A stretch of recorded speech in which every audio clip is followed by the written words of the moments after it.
बस कनेक्शन पक्का, एक बार बटन टीपो, प्रकाश ले।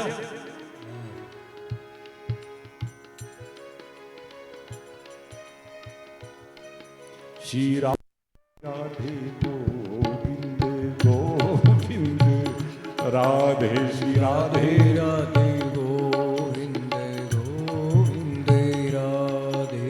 देवताओं को डांट के भगा दिया सुखदेव जी ने। तुम तो सौदेबाजी करने आए। सारे देवता पहुंचे ब्रह्मा जी के पास। महाराज वहां मृत्यु लोक में मनुष्यों को राम कथा, एक भगवत कथा सुनाई जा रही है, हम देवता होकर के भी इसके अधिकारी नहीं है। ब्रह्मा जी ने कहा ठहरो। महाराज क्या करें? कहा 7 दिन प्रतीक्षा करो।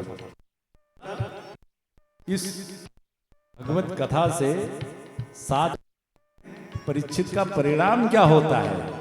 और जब 7 दिन में महाराज परीक्षित का भगवत कथा के माध्यम से मोक्ष होते हुए देखा ब्रह्मा जी ने, तो धाता भी विस्मिता, ब्रह्मा बाबा भी बड़े आश्चर्य में पड़ गए।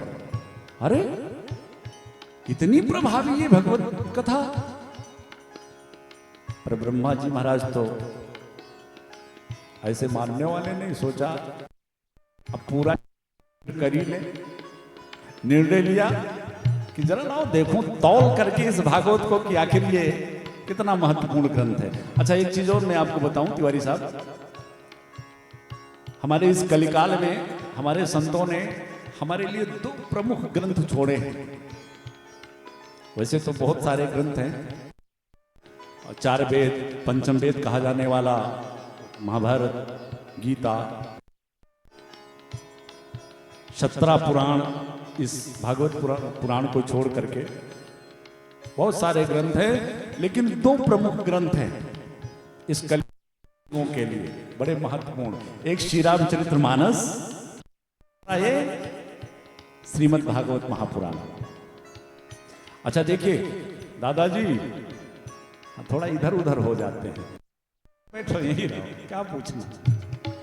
श्री राधे राधे गोविंद गोविंद राधे राधे राधे गोविंद। आपको बैठने में तकलीफ हो रही हो तो कुर्सी ले लीजिए। बैठने में तकलीफ हो रही हो तो कुर्सी ले ले। बैठेंगे? हाँ कुर्सी दिला दीजिए। आप बैठने में तकलीफ हो रही है। और हाँ आप भी थोड़ा साइड में आ जाइए। श्री राधे राधे गोविंद गोविंद राधे, श्री राधे राधे गोविंद गोविंद राधे। श्री राधे राधे गोविंद गोविंद राधे। रवि उनके यहाँ सामने रखो। श्री राधे राधे गोविंद गोविंद राधे, श्री राधे राधे गोविंद गोविंद राधे। श्री राधे, श्री राधे,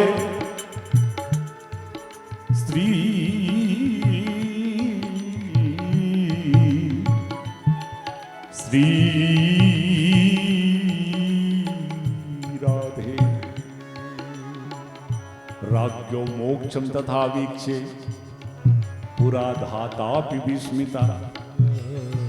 ब्रह्मा बाबा आश्चर्य में पड़े। हाँ मैं चर्चा कर रहा था कि इस कलिकाल में 2 प्रमुख ग्रंथ हैं आजकल प्रायः, श्रीमद् भागवत महापुराण और दूसरा है श्री रामचरितमानस। अब देखिए ये 2 ग्रंथ बड़े प्रचलित हैं। अच्छा इसके पीछे भी एक कारण है, ये दोनों ग्रंथ हमारे जन्म और मरण से जुड़े हुए हैं। दोनों ग्रंथों की विशेषता क्या है? बेटा ये चल रहा है तो मोबाइल रख दो, थोड़ा यहाँ बस बड़ी शांति से खूब प्रेम से बैठो। जितनी देर बैठो खाली कथा सुनो बस, और जब कथा में मन ना लगे धीरे से उठ करके चले जा। हाँ?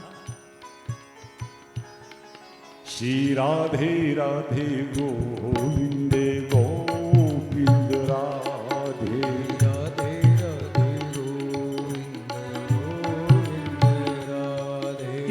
ये दोनों ग्रंथ इतने प्रचलित क्यों हैं? इसके पीछे भी कारण है। ये दोनों ग्रंथ हमारे जन्म जिस लेने के बाद अपना जीवन संवारना है, वो आओ श्री रामचरितमानस में। श्री रामचरितमानस की विशेषता है कि ये आपको जीवन जीना सिखाती है। और श्रीमद् भागवत महापुराण की विशेषता यह है कि ये आपका मरना संवारती है। और भैया, जन्म से भी ज्यादा महत्वपूर्ण मृत्यु है।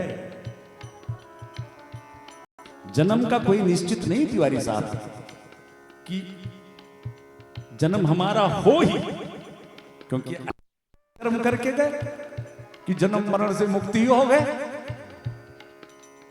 तो यह निश्चित नहीं है कि जन्म हमारा हो ही। लेकिन जन्म हो जाने के बाद में मृत्यु तो निश्चित ही है कि मृत्यु होनी होनी है। इसलिए जन्म से भी ज्यादा महत्वपूर्ण मृत्यु है, जिसको अपना जीवन संवारना है।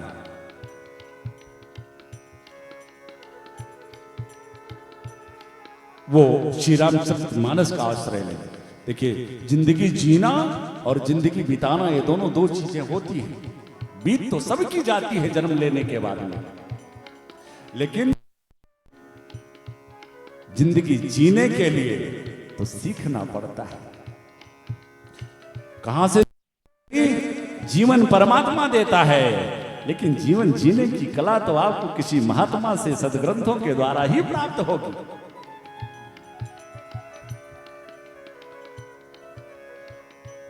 एक मनुष्य को छोड़ करके बाकी जितनी योनियां हैं, एक जीव में गया, कुत्ते की योनि में गया तो जन्म से लेकर के मृत्यु पर्यंत रहेगा।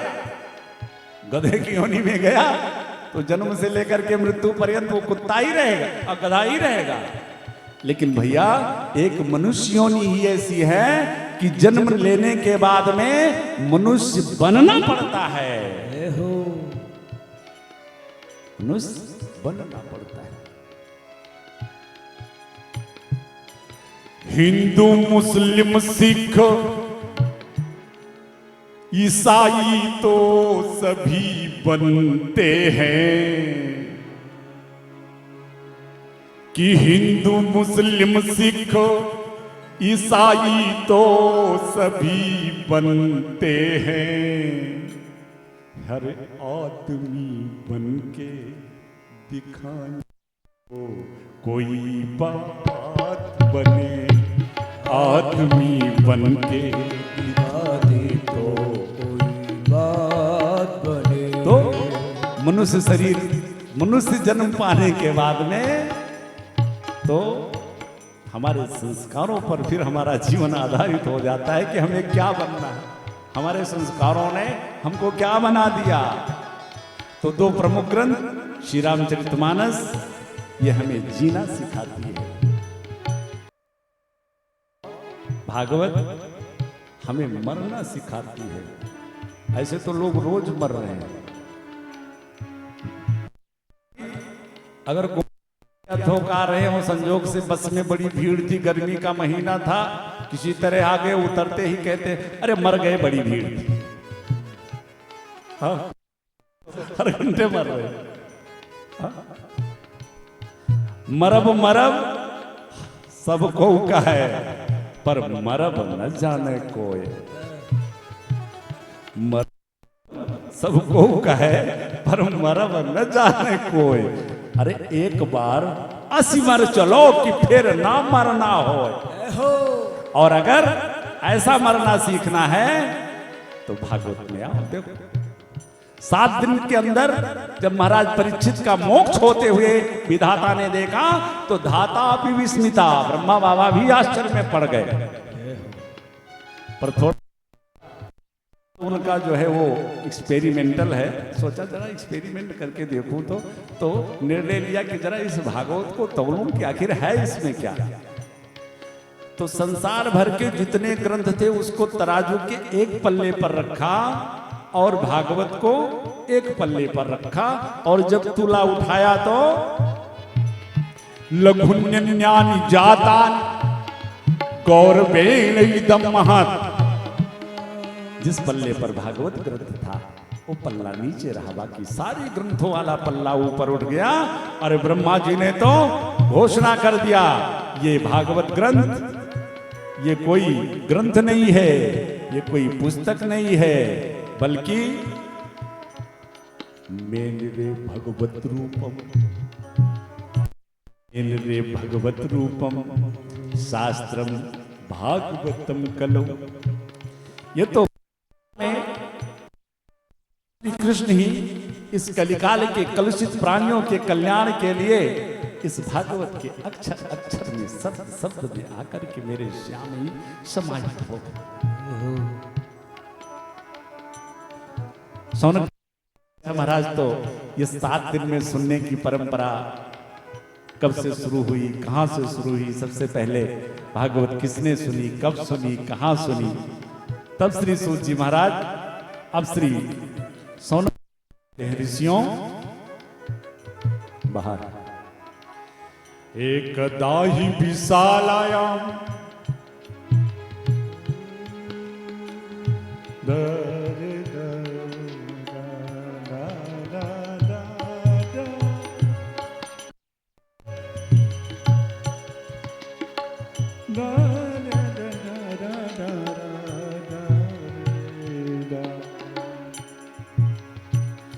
एकदा ही विशालायाम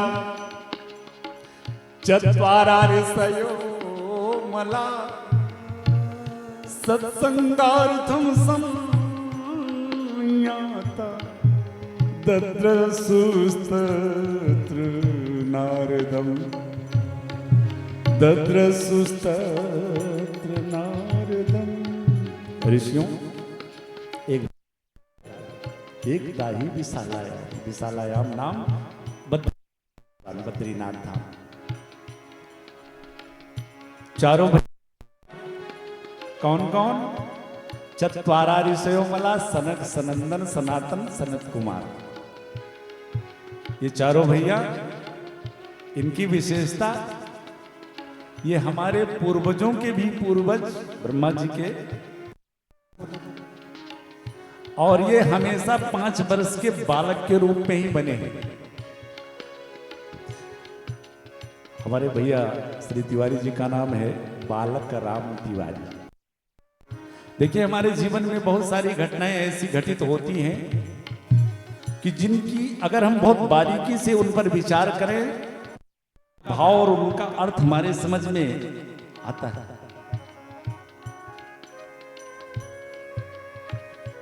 कहते हैं ना जथा नामे तथा गुणे, कहा जाता है ना, बालक राम नाम पड़ा, माता पिता ने दिया, ये इनके पूर्व जन्म के संस्कार के प्रभाव से ये नाम इनको मिला। चारों भैया सनक सनंदन सनातन सनत कुमार ब्रह्मा जी से यही वरदान मांगते हैं, बाबा अगर मेरे ऊपर आप प्रसन्न हो तो मैं हमेशा 5 वर्ष का बालक ही बना रहूं।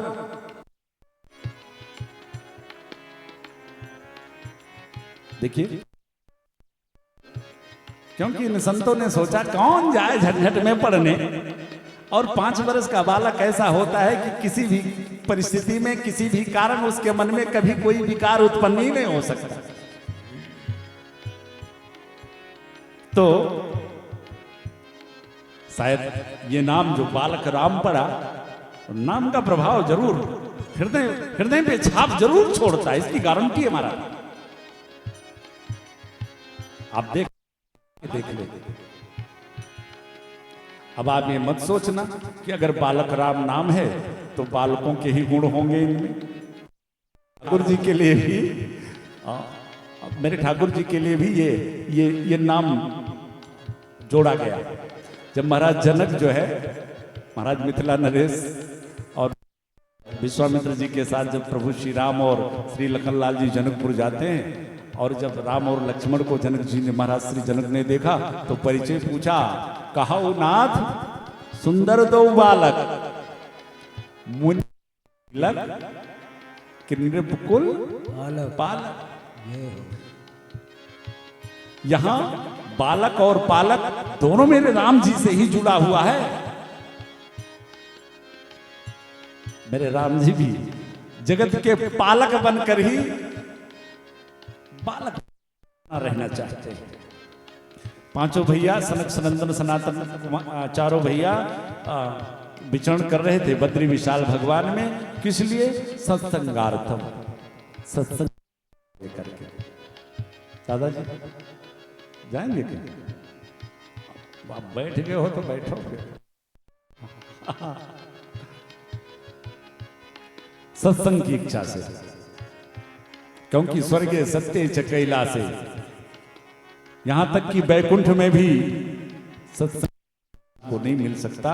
इसलिए चारों भैया बद्री विशाल भगवान में विचरण कर रहे थे कि कहीं कोई संत मिले, कोई श्रोता बढ़िया मिले तो ठाकुर जी का सत्संग हो। इतने में सामने से श्री नारद जी आते हुए दिखाई पड़ गए। तद्रसु तत्र नारदा। और जब वो चारों भाइयों ने देखा तो बड़े मगन हो गए।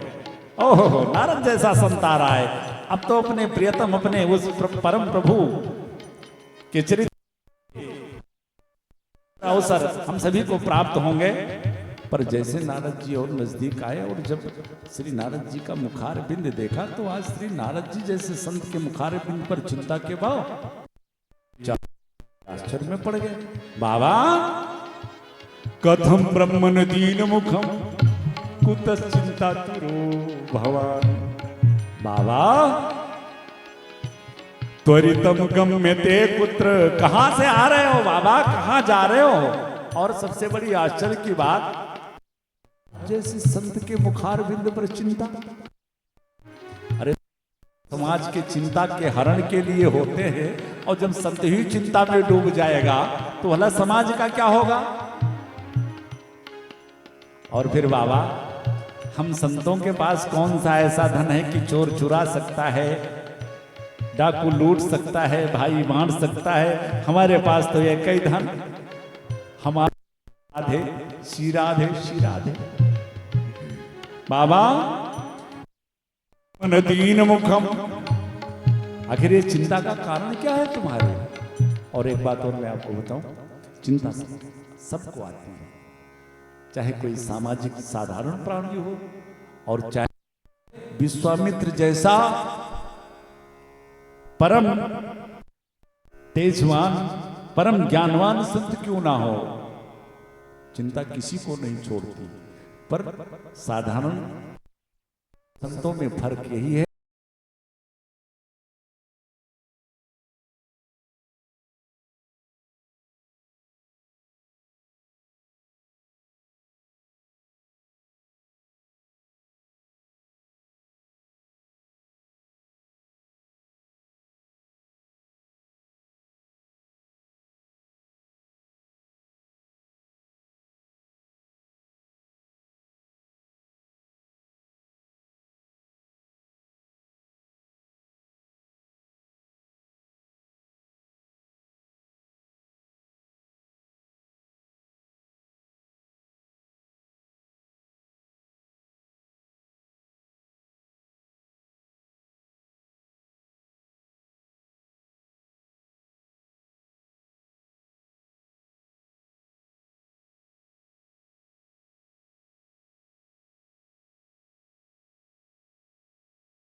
पैसे की कोई कामना नहीं है।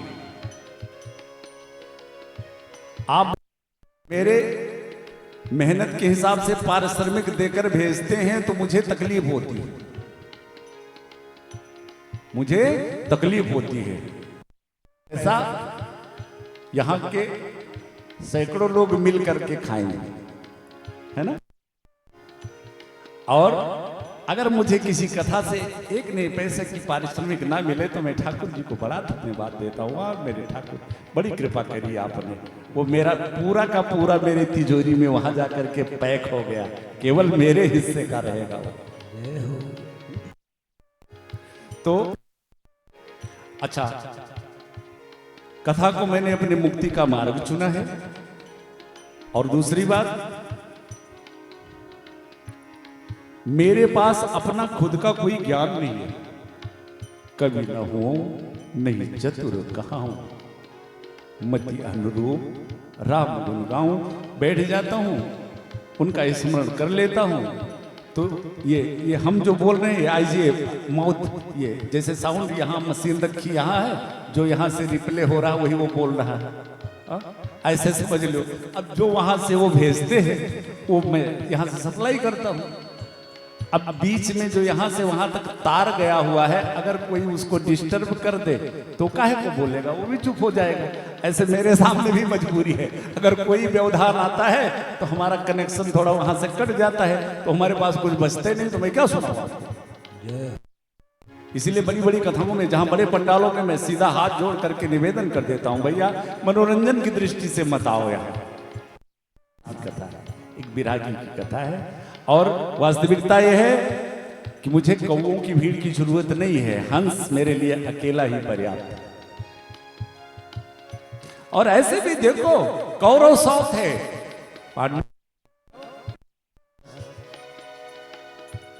तो कोशिश यही करो बेटे कि ये 2-2.5 घंटे बिल्कुल कोई व्यवधान ना हो। एक बार चल गया कहते हैं तू टेढ़ा मेढ़ा भी बढ़िया होता, तो चल रहा है बढ़िया चल रहा है। श्री राधे राधे गोविंद गोविंद राधे, श्री राधे राधे गोविंद राधे राधे, गोपाल राधे गोविंद राधे राधे, गोपाल राधे, श्री राधे राधे गोविंद गोविंद राधे, श्री राधे राधे नारद जी ने कहा पाखंड निर्ता संता सब। देखा तो संत भी सभी पाखंड परायण हो गए। अच्छा, पाखंड का मतलब जानते हैं क्या होता है बच्चा? अरे भैया बैठ, एक जगह सेट कर दो बस। हाँ, वो चल रहा है वहां से मिल जाएगा, एक जगह रिकॉर्डिंग बस करके छोड़ दो, बस एक जगह लगा दो। श्री राधे राधे गोविंद गोविंद राधे, श्री राधे राधे गोविंद गोविंद राधे, हे लाका चुनरी दाग छुड़ाऊं कैसे, लाका चुनरी दाग छुड़ाऊं कैसे, लाका चुनरी दाग। मंदा सुमंद मतयो भाग्य है पत्रता, पाखंड निर्ता संता, पाखंड निर्ता संता। पाखंड पापस खंड सह, ये पाप का ही खंड है पाखंड। मैंने कहा चलो संतों को भी छोड़ो, सबसे बड़ा ऊंचा आश्रम गृहस्थ आश्रम है। और अब चलते हैं अपने गृहस्थों के यहाँ।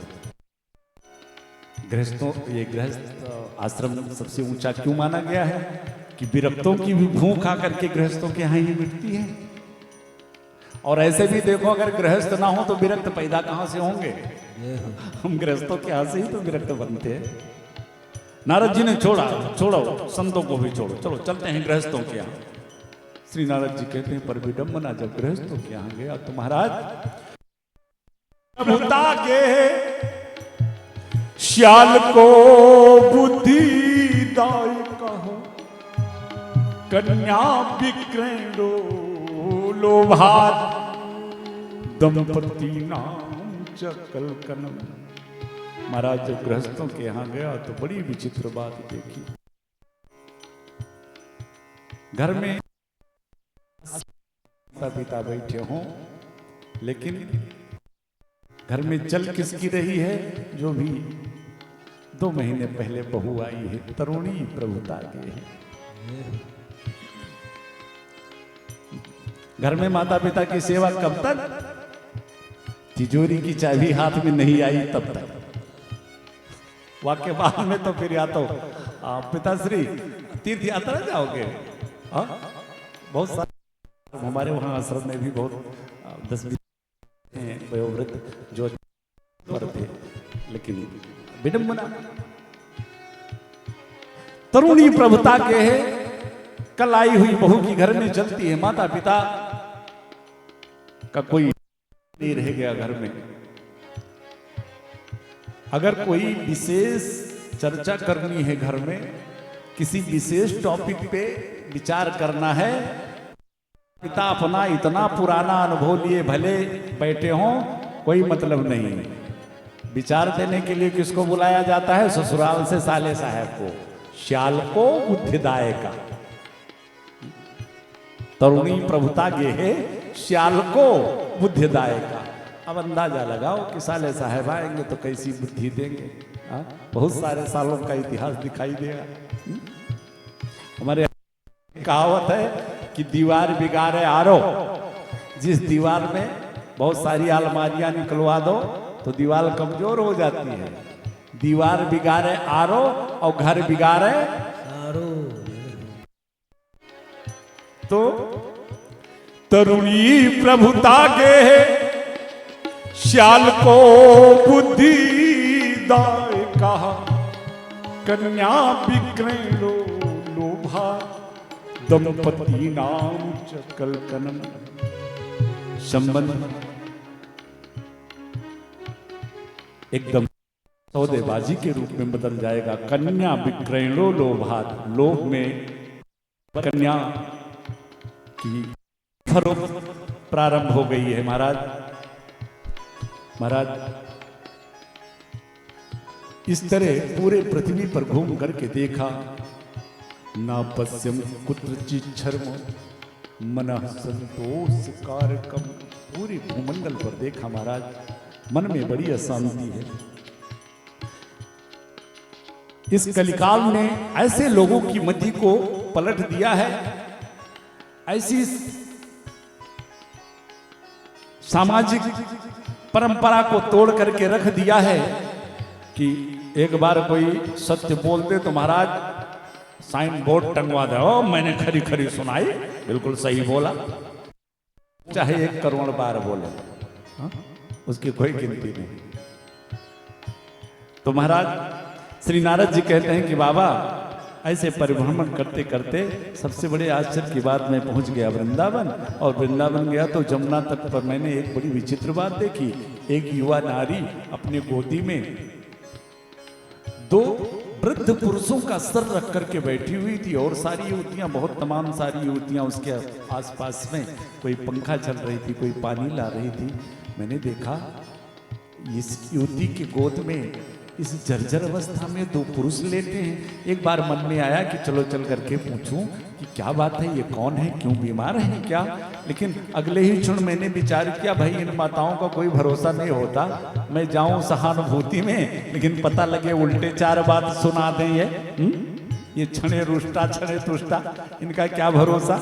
यही सोच करके मैं फिर वहां से वापस जाने लगा, पर उसी क्षण उस नारी ने मुझे आवाज दिया, साधो क्षणम तिष्ठ मच्चिंतामपि नासय दर्शनम तव लोकस्य, दर्शनम तव लोकस्य सर्वथात्हरम परम। अरे बाबा सुनो, अरे बाबा सुनो, जब ये आवाज उसने मुझको दिया तो मैंने पीछे मुड़क के देखा और उसने कहा, महाराज मैं आपको पहचान गई कि आप कोई साधारण संत नहीं हो, आप तो संत श्री नारद जी हो। बाबा आपके दर्शन मात्र से तो लोक का कल्याण हो जाता है। परिचय उस नारी ने दिया, साधारण नारी नहीं है, उत्पन्ना द्रविणेशा हम, द्रविण देश में जन्म लेने वाली देवी माँ भक्ति, उसके गोदी में जो जर्जर अवस्था में लेटे दो पुरुष, उन्हीं के बेटे ज्ञान और वैराग माता भक्ति श्री नारद जी से कहती है, बाबा और धन्य है आज श्री नारद बाबा। देखिए धन्यता है इस संत की कि भगवान की इस भक्ति को पाने के लिए ही हम प्रयासरत रहते हैं। भगवान को पाना कठिन थोड़ी है, भगवान को पाना तो बहुत आसान है तिवारी साहब, लेकिन भगवान जिस भक्ति से मिलते हैं उस भक्ति को पाना बड़ा कठिन है। जैसे खरीदना बहुत आसान है, किसी को कार खरीदना हो तो बहुत आसान है, चले जाओ एजेंसी पे, कार खरीद लिया चले आए। फिर कठिन क्या है, कार जितने की मिलती है उतना रुपया इकट्ठा करना कठिन है। ऐसे भगवान को पाना तो बहुत आसान है, लेकिन भगवान जिस भक्ति से मिलते हैं उस भक्ति को पाना कठिन है। और देखिए हमारे संत श्री नारद जी धन्य हैं कि आज देवी भक्ति साक्षात मैया भक्ति श्री नारद बाबा का गुणगान कर रही है। जयति माया काया धवस्ते वचन रचन में कम चाकले ध्रुव पद्म पियातो यत् कृपा तो ध्रुवोयम सकल कुशल पात्रम ब्रह्मपुत्रम नतास्मि। अरे हे ब्रह्मा जी के मानस पुत्र संत श्री नारद बाबा, आपकी जय हो, आपकी जय हो।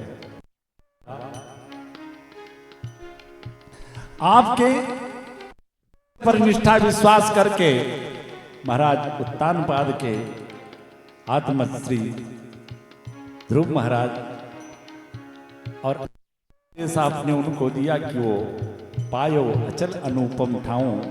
श्री प्रहलाद जी का अनेकों उदाहरण दिया देवी भक्ति ने।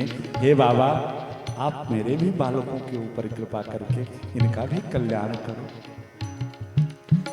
श्री नारद जी ने कहा, देवी चिंता मत करो, और तुम्हें तो चिंता करनी ही नहीं चाहिए, तुम तो मेरे प्यारे प्रभु की प्राण प्रिया हो। हा? तुम चिंता कर रही हो, वृथाम खेदिया से बाले अहो चिंता तुरो कथम श्री कृष्ण चरणा भोजम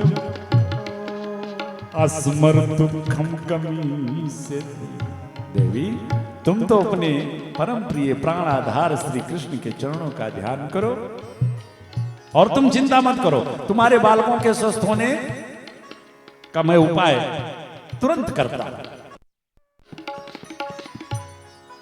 मैया भक्ति अपने प्यारे प्रभु का चिंतन करने लगी। उनका संकीर्तन जय गोविंदा जय गोपाला,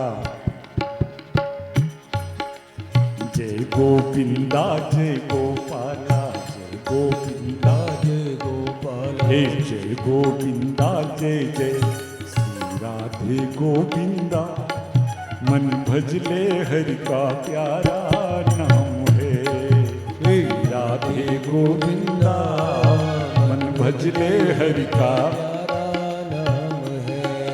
गोपाला हरि का प्यारा नाम है, नंदलाला हरि का प्यारा नाम है। श्री राधे गोविंदा मन भजले हरि का प्यारा नाम है। श्री राधे गोविंदा मन भजले हरि का प्यारा। जय हो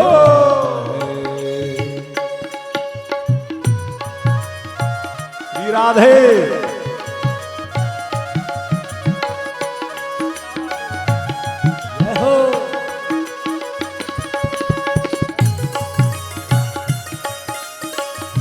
जय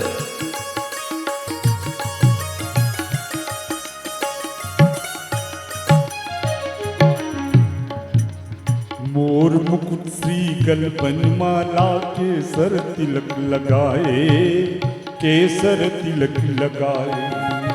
वृंदावन की कुंज गलिन में, वृंदावन की कुंज गलिन में सबको नाच नचाए, आज सबको नाच नचाए।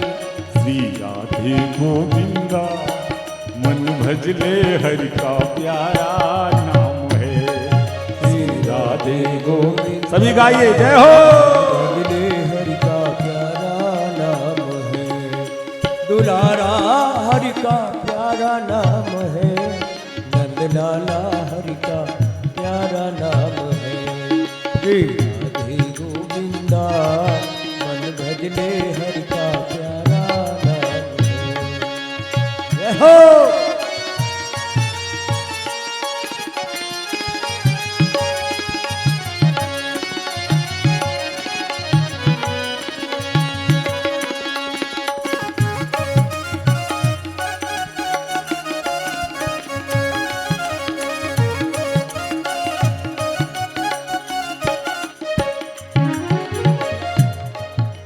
राधा शक्ति बिना न कोई सूर को श्यामल भाया, सूर को श्यामल भाया। राधा शक्ति न कोई सूर्य को श्यामल भाया, सूर्य को श्यामल भाया।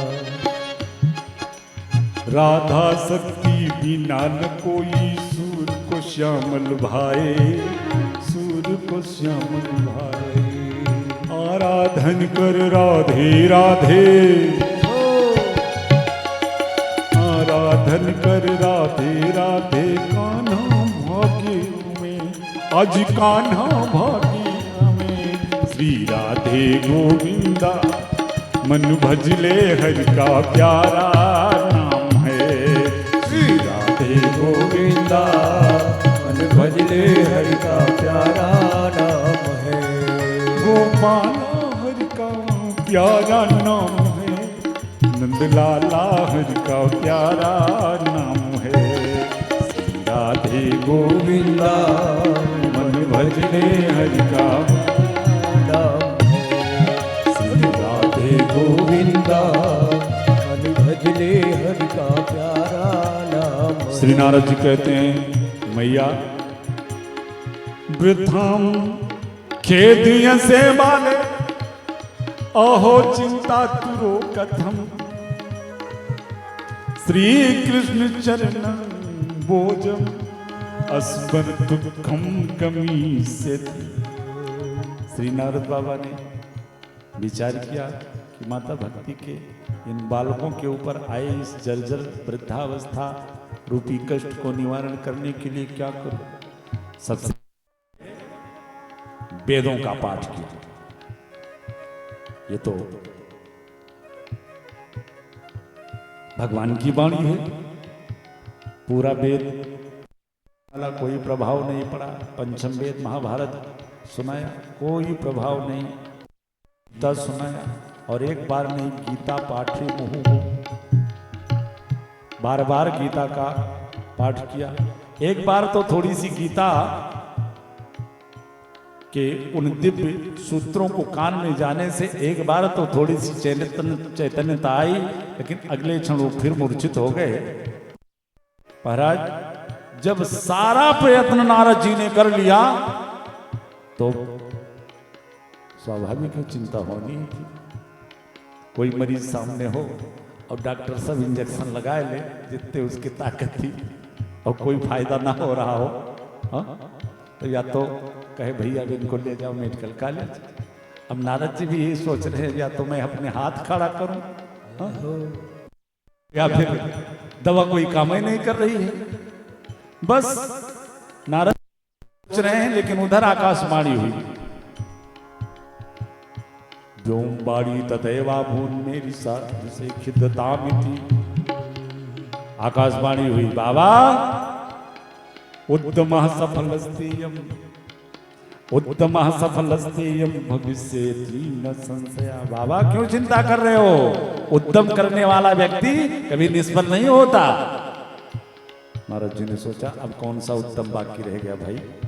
हाँ, वेदों का पाठ किया, पंचम वेद महाभारत का पाठ किया, उपनिषदों का पाठ किया, गीता का पाठ किया। आकाशवाणी ने कहा बाबा इससे कुछ होने वाला नहीं है। बोले फिर? कहा महाराज सत्कर्म करो। सत्कर्म सत्कर्म सुरर से तब समाचार। बाबा सत्कर्म करो। नारद जी ने अपना माथा पकड़ लिया कि बाप रे अब कौन सा सत्कर्म बाकी रह गया। क्या ये है? और अगर ये सत्कर्म नहीं है महाराज तो बताओ, आप ही बताओ कौन सा सत्कर्म करूं? तो आकाशवाणी ने कहा ये मैं नहीं बताऊंगा। आकाशवाणी से आवाज आई कि ये मैं नहीं बताऊंगा, बल्कि तत्ते कर्माभिधास्यन्ति साधवा साधुभूषणा। वो सत्कर्म कौन सा है? जाओ कोई साधु तुम्हें बताएगा। चारों भैया से हाथ जोड़ लिया श्री नारद जी ने। कहा बाबा तब से मैं ऐसे महात्मा की तलाश में हूं कि कौन सा सत्कर्म है पता तो चले। चारों भाइयों ने जब नारद जी के द्वारा ये प्रश्न सुना तो एक साथ मुस्कुराए। नारद जी ने सोचा लगता है कि इस बीमारी का इलाज है इनके पास क्या। कहा आप हंस रहे हो? कहा बाबा हंसने वाली बातें है। कहा इतनी छोटी सी बात के लिए आप इतने चिंता में डूबे हो? छोटी चिंता वाली बात है, ये कम छोटी बात।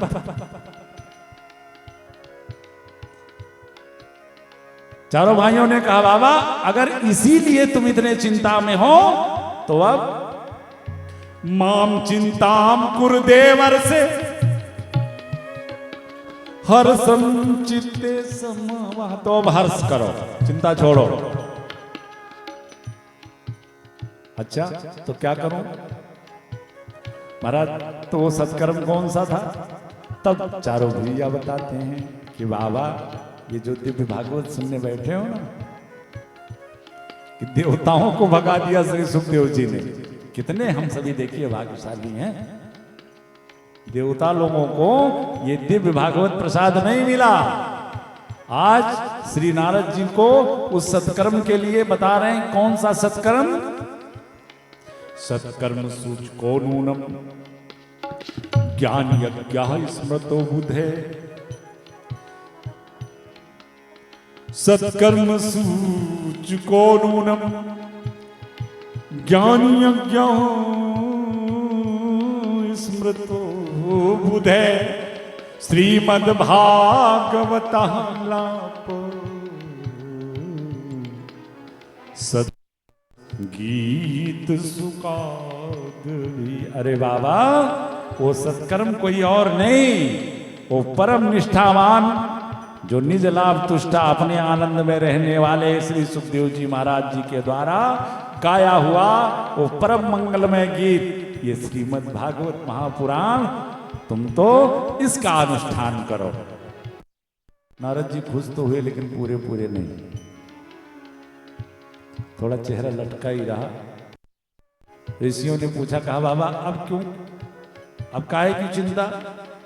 कहा महाराज थोड़ा सा संशय है मन में। क्या? कहा महाराज मैं जानता हूं कि ये श्रीमद् भागवत महापुराण ये वेद सम्मत ग्रंथ है, वेदों की उस उच्च शाखा से निकला हुआ ही ये दिव्य फल है भागवत का। लेकिन जब मैंने वेदों का पाठ किया और उसके प्रभाव से ज्ञान वैराग्य के कष्ट में जरा भी प्रभाव नहीं आया, तो इस भागवत के पाठ करने से क्या होगा? प्रश्न उठता है। तब चारों भैया फिर मुस्कुराए। कहा बाबा एक बात बताओ,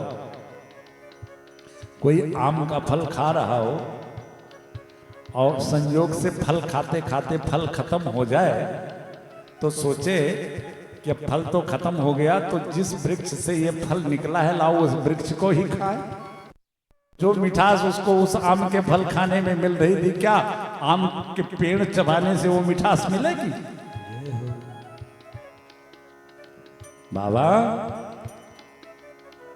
माना कि ये भागवता प्रोक्तम भागवतम, ये वेदों की उस उच्च शाखा से निकला हुआ टपका हुआ ये भागवत रूपी दिव्य फल है। तो जो मिठास इस भागवत में है वो शायद वेद में नहीं मिलेगी। नारद जी समझ गए, अनेक दृष्टांत दिया श्री भाइयों ने, और इन दृष्टांतों से समझ गए, चारों भाइयों को प्रणाम किया। तो महाराज अब अलग कहाँ ढूंढने जाऊं, अब आप ही बताओ, आप बनो मेरे आचार्य और देवी भक्ति और ज्ञान वैराग के कष्ट की निवृत्ति के लिए आप ही मुझे इस अनुष्ठान को कराओ। कहाँ करें बता दिया, चलो हरिद्वार में लेकर के बढ़िया सुंदर सा आसन लग गया और चारों तरफ सूचना जी ज्ञान वैराग्य और भक्ति के कष्ट की निवृत्ति के लिए श्री सनक नंदन सनातन सनत कुमार जी से भागवत अनुष्ठान करवा रहे हैं। जो सुना भृगुर वशिष्ठ चमनश्च गौतमो मेधा तिथिर देवल देवरातो रामश्च सा। जो संत, जो गृहस्थ संत हैं वो अपने शिष्य, अपने स्त्री पुत्र परिवार के साथ, जो विरक्त संत हैं वो अपने शिष्य परिकरों के साथ सभी उपस्थित हो गए और प्रारंभ हो गई भगवान की दिव्य कथा। कथा प्रारंभ होते ही ध्यान मग्न खूब प्रेम से भगवत कथा सुन रहे हैं श्री नारद जी महाराज ने ध्यान किया। देवी भक्ति आप जहां भी हो, तुम्हारे लिए दिव्य अनुष्ठान मैंने प्रारंभ किया है। कथा प्रारंभ हुई, अचानक जितने श्रोता बैठे थे सबने पीछे मुड़ करके देखा तो भक्ति मैया अपने दोनों पुत्र ज्ञान और वैराग्य को, जो कि जर्जर अवस्था में, मृत अवस्था में, अब प्राण निकले कि तब निकले, इस अवस्था से बिल्कुल स्वस्थ हो करके एक तरफ ज्ञान और एक तरफ वैराग्य दोनों को लेकर के और उस सभा मध्य में भगवान का संकीर्तन करते देवी मैया भक्ति प्रकट हो गई। श्री कृष्ण गोविंद हरे मुरारे, हे नाथ नारायण वासुदेवा। श्री कृष्ण गोविंद हरे मुरारे, हे नाथ नारायण वासुदेवा। हे नाथ नारायण वासुदेवा, हे नाथ नारायण वासुदेवा। नाथ नारायण वासुदेवा, हे नाथ नारायण वासुदेवा। कृष्ण गोविंद हरे मुरारे, हे नाथ नारायण वासुदेवा। श्री कृष्ण गोविंद हरे मुरारी, हे नाथ नारायण वासुदेवा। सभी श्रोता बंधु देवी भक्ति मैया को देख करके बड़े आश्चर्य में, कब आई, किसने बुलाया, कैसे आई। माता भक्ति जाकर के चारों भाइयों से एक बड़ा सुंदर प्रश्न करती है। ऋषियों, इस पर देख रहे हूं कि जितने श्रोता हैं आप सभी ने बैठने का उचित स्थान दिया है। मेरे लिए भी कोई स्थान बताइए, मैं कहाँ बैठूं। धन्य श्री सनक नंदन सनातन सनत कुमार चारों भैया भक्ति को देख करके गए और कहा, देवी भक्ति तुम तो इस सभा में बैठे हुए हमारे जितने श्रोताजन हैं, तुम जाकर के इन सबके हृदय में जाकर के बैठ जाओ। और इस त्रिभुवन में वही धन्य है कि सकल भुवन मध्य निर्धनाते धन्या निवसत हृदय श्री हरेर भक्ति रे। इस त्रिभुवन में वही जीव धन्य है जिसके हृदय में भगवान की भक्ति है। कोई जरूरी नहीं है कि वो मनुष्य ही हो। सकल भुवन मध्य निर्धन ते विधन्या निवसत हृदय श्री हरे भक्ति रेखा। और मेरे प्यारे प्रभु वहां बैकुंठ से नीचे हर जीवों के हृदय को झांक झांक करके देखते हैं, बड़े गौर से देखते हैं। और जिस हृदय में अपने प्यारी भक्ति को देखते हैं, निवसत हृदय उसके हृदय में हरिरप निज लोकम, प्रभु अपने प्यारे बैकुंठ को छोड़कर और उस जीव के हृदय में आकर के विराजमान हो जाते हैं। श्री नारद जी ने आज एक बड़ा सुंदर प्रश्न किया। थोड़ा समय क्षमा चाहूंगा, समय थोड़ा सा सभी को ध्यान रखना चाहिए, क्योंकि जीवन में समय का बड़ा महत्व होता है। और जिस गोविंद की कथा सुनने आप बैठे हो, इस गोविंद ने भी समय को बहुत जकड़ के पकड़ा है। हमारे कन्हैया ने अपने जीवन में सब कुछ छोड़ा, लेकिन समय को नहीं छोड़ा। धन छोड़ा, गण छोड़ा, रण छोड़ा, प्राण छोड़ा, लेकिन जीवन में क्षण कभी नहीं छोड़ा उन्होंने। तो चूंकि समय हम लोग समाप्ति की तरफ चल रहे हैं, लेकिन थोड़ा सा मैं तिवारी साहब से ये कहूँगा कि दिन में थोड़ी सी हवा वगैरह चलती है, तो समय जो रखा जाए वो शाम को 6 बजे से लेकर के और 10 बजे तक का कर लिया जाए। अगर आप लोगों की अनुमति हो तो ऐसा रखा जाए। तो फिर अगर 10 बजे तक का हो गया तब तो फिर हमारे पास बल्ले बल्ले समय ही समय, अभी 40-45 मिनट का समय है। हाँ? श्री कृष्ण गोविंद हरे मुरारे, हे नाथ नारायण वासुदेवा। श्री कृष्ण गोविंद हरे मुरारे, श्री राधे नाथ नारायण वासुदेवा। श्री नारद जी ने आज बड़ा सुंदर माता भक्ति के कष्ट की निवृत्ति को देख करके एक बड़ा सुंदर प्रश्न किया अपने आचार्य से।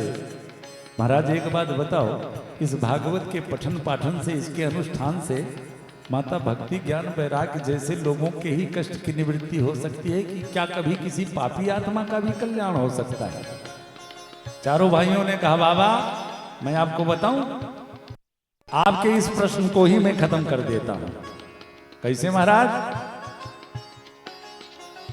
नारद जी का प्रश्न और उत्तर में चारों भैया कहते हैं बाबा तुम कहते हो पापी आदमी, लेकिन मैं आपको बता रहा हूं ये मानवा पाप कृतस्तु सर्वदा सदा दुराचारता बीमार गगा क्रोधा निदग्धा कुटलाश्च कामिना।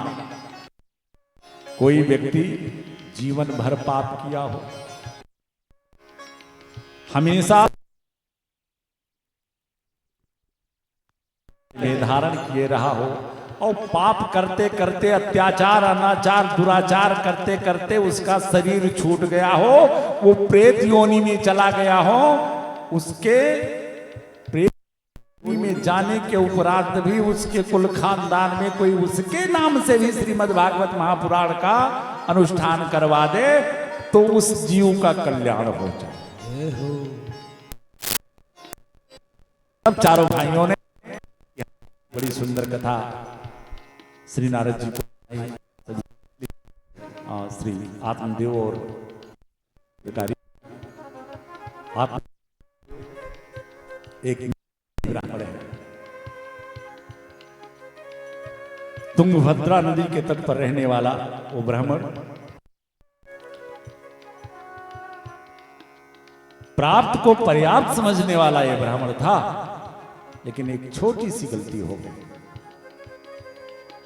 भगवान का भक्त था, जो ठाकुर जी ने दिया था वही मेरे लिए पर्याप्त है, लेकिन एक सी गलती हो गई। देखिए लोभ वृत्ति आदमी को कितने गर्त में गिरा देती है। दुनिया की तरफ देखा, सबके घर में छोटे छोटे बच्चे हैं, नौनिहाल बच्चे, पापा पापा पिताजी पिताजी करके बोलते हैं, बड़ा अच्छा लगता है।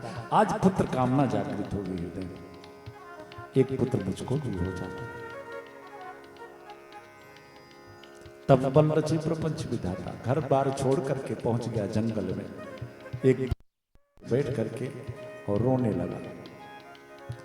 पुत्र की लालसा को लेकर के रो रहा है। एक महात्मा जा रहे थे, सोचा ओ हो लगता है कोई भगवान का प्यारा भक्त है, भगवान की विरह में रो रहा है। संत किसी भगवत भक्त को ऐसी परिस्थिति में देखे छोड़ के जाए कैसे। और जब संत का आश्रय मिला महाराज आत्मदेव जी को, तो अब चरणों में मस्तक रख करके फूट फूट कर रोने लगे। और जब संत ने रोने का कारण पूछा तो कहा महाराज घर में कोई संतान नहीं है। महात्मा जी ने तो माथा पकड़ लिया, वो भगवान का भक्त समझ करके आया था। ये भी कहाँ किस ज्ञान में पड़ा हुआ है, बड़ा समझाया।